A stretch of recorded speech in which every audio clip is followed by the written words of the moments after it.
Hello mga ka-Janmax, magandang umaga. Maaga Wow. yung napainit yung ulo ko mga ka-Janmax. Paano kasi yung mga nag-comment sa YouTube channel ko na nagsabi na yung content ko raw napakapangit. Tapos konti lang yung subscribers ko, tapos konti lang yung views ko.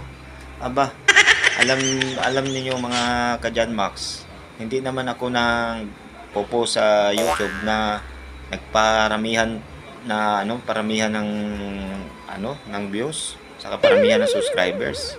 Ang sa akin lang mga ka-Janmax, na ma-share ko yung Wow. ma-share ko yung tawag ni na-share ko yung parte sa buhay ko, kung anong ginagawa ko sa araw-araw, yun lang mga ka-Janmax. Hindi ko hinangad ng maraming subscribers, saka viewers. Maraming mga nagko-comment na ang konti-konti lang ng ng Oh. ano ng subscribers ko, saka ng viewers ko. Tapos ang pangit na ng video ko. Ganun talaga, wala naman akong gusto na na ganyan. Sa akin lang mai-share ko yung ko mga ka-Janmax, yung mga ginagawa ko sa araw-araw kong buhay. Wow. Yun lang mga ka-Janmax, salamat.